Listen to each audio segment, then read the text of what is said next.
Hi everyone, Radhe Radhe. So now we're doing the last part of that merged Bhagavad Gita 13, 8 to 12 are all merged. We're doing the last verse of that, chapter 13, text 12. Um, and here is where he gives two more traits. In the previous verses, he had given many different traits that means that the person who has these traits or desires are knowledgeable. People who don't, everything else he says is ignorant. So he's talking about the last two now. Okay, so let us sing the prayers and then we'll sing the verse together. Om Namo Bhagavate Vasudevaya. Om Namo Bhagavate Vasudevaya. Om Namo Bhagavate Vasudevaya. Dear Radha and Krishna, thank you for giving us this beautiful, beautiful verse. Please let me be an empty vessel. Please remove all the anarthas from my heart and from the hearts of all listeners here. And please help me be an empty vessel so that I can speak in a way that resonates, that enhances my experience as well as the experiences of anybody who might be listening to this. Thank you for giving us this incredibly beautiful verse. Thank you for telling us what is knowledge and what is not knowledge, what is ignorance. And thank you for explaining it in such great detail to us over these last 5 verses. Please help us understand it in as much of a deep way as possible. And thank you for helping us understand it, for helping me understand it. I've been doing this 12-step program, which is based off the Alcoholic Anonymous program. It's called the Anartha Nivriti program. That is wonderful.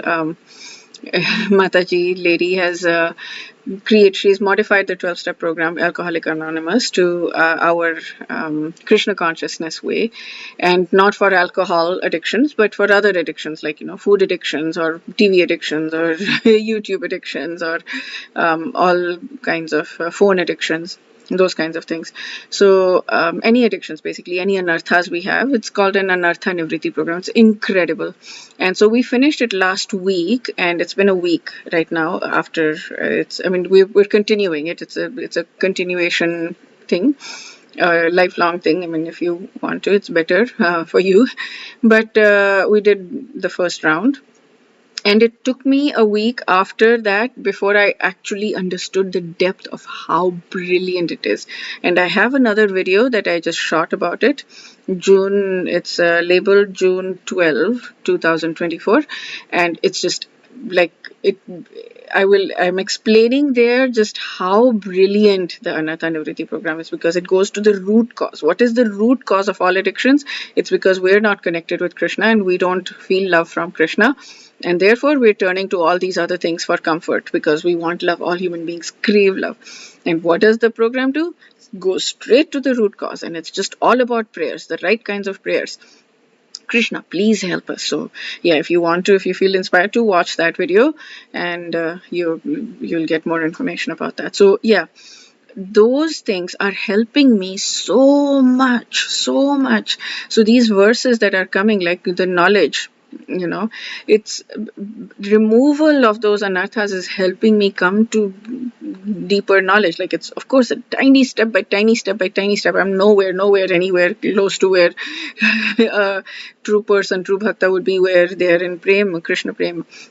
But these little things are huge. Like, they compound so much. Tiny growth points every day, they compound. So yeah, okay, let us sing the verse together.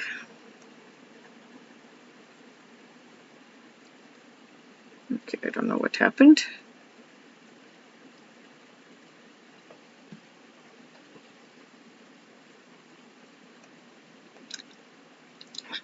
अध्यात्मज्ञाननित्यत्वं तत्त्वज्ञानार्थदर्शनम् एतज्ज्ञानमिति प्रोक्तम् अज्ञानं यदतोऽन्यथा.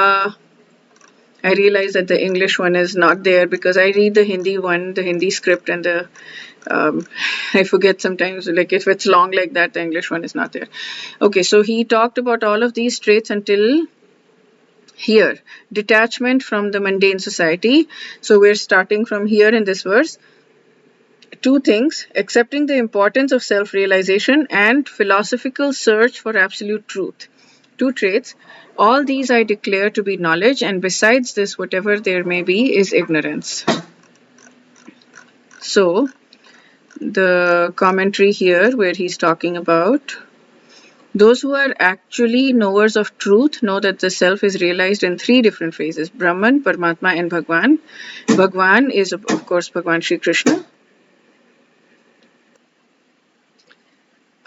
And Paramatma is the person, Bhagwan person, who resides with each soul, giving energy to the soul. The soul has free will, and the Paramatma gives the energy to do their free will. And then, of course, Brahman is the sunshine, which is the all-pervading consciousness. So, self-realization, he's talking about bhakti yoga, and it's especially practical. So here he says self-realization. He doesn't say God realization. He's talking about self-realization, which could be basically adhyatma, pertaining to the self, and gyan and knowledge and knowledge of the truth, tattva gyan, knowledge for the truth. And darshana means philosophy. I'd heard that Chaitanya Charan Prabhu say recently that in Hindi, in Sanskrit, philosophy is called darshana, like to see the truth, basically. He explained it more detail also. Darshan is how it means philosophy, and I've forgotten. Anyways, so so in the Bhagavad Gita, there are 4 different broad categories of yoga. Yoga means union. Yoga comes from the root word yuj, and it means union. Union of what? Union of the soul to the super soul. So there are 4 different types, and there are 3 different destinations. There's Brahman, there is Paramatma, and there is Bhagwan. So to get to the destination of Brahman, we go through Gyan Yoga. So a person can go through Karma Yoga first and then get to Gyan Yoga and then go to Brahman, or a person can go to Gyan Yoga directly and get to Brahman. So the last 6 chapters are broadly Gyan Yoga, first 6 chapters are broadly Karma Yoga. So those are all about Brahman. The second level, higher level to that, is Paramatma, the Ashtanga Yoga, which is 8 limbs of the yoga, not just the Hatha Yoga, which is the 3rd limb, which we think is the actual yoga, which the Westerners have popularized. That is just one, that's a part of one of the limbs.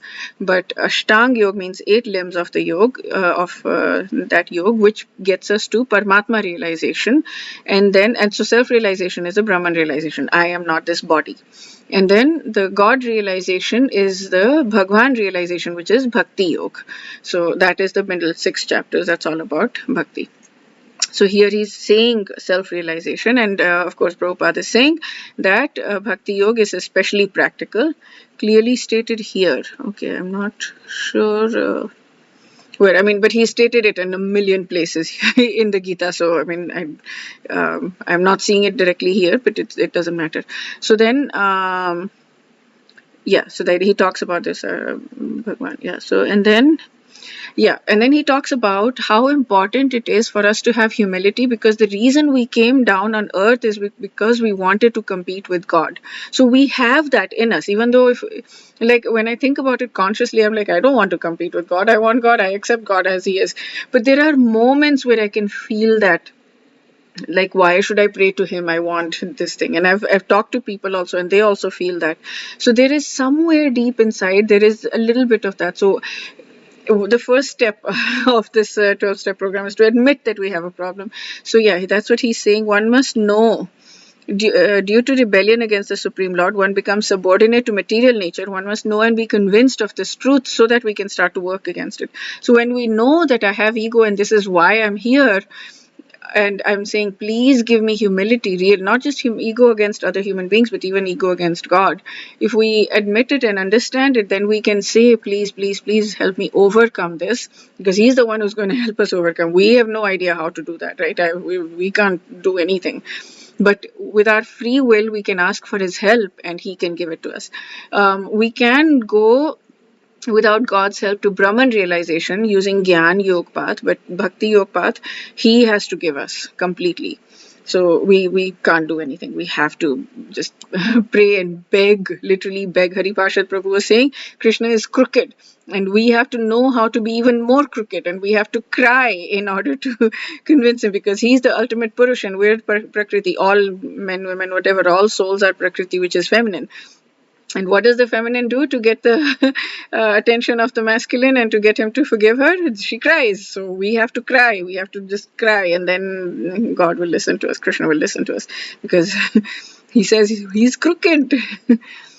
Okay. Constancy in spiritual knowledge. So this is where basically anger. So as far as I'm concerned, this is the whole Anartha Nivritti process that we're going through is very beautiful, in that we're just praying to Krishna, please, please, please take away all of our anarthas. Please take away our anger. Please take away our redemption. And I'm understanding also that all anger, all problems, all of this is given in that video that I talked about, but all problems stem from the fact that we're not connected with God. We're not connected with Krishna. We're not feeling that love from Krishna, and we're not feeling that love. We don't have that loving relationship with Krishna. So we're desperately eager to get love from everywhere else. So we're angry. You're not giving me love. We're greedy. Like, if I don't have enough money, then you will not love me. We're envious. Like, oh, you're better than me in this thing, which means that you will be chosen for love before I will be chosen. So it's all centered around that. Like, I am not feeling love. So Bhakti Vigyan Maharaj says that he quotes Srimad Bhagavatam 11th canto somewhere about bhaya is caused by absorption in dvitiya things. Bhaya is caused by absorption not on Krishna but other things. So when we're absorbed in other things, we want other things, then we're not able to love Krishna very much, and we're not able to feel that. We're not able to build that deep, permanent, eternal, beautiful relationship with loving relationship with Krishna, and therefore we're going to be looking for love elsewhere, right? Because we're absorbed in things other than Krishna, so we're going to be looking for love elsewhere, and we're going to be always in fear. We're not going to be loved, right? Okay, yeah. So that's it for this video. We'll do chapter 13, verse 13 in the next video. Wish you a day filled with tons and tons and tons of Krishna's grace. Radhe Radhe.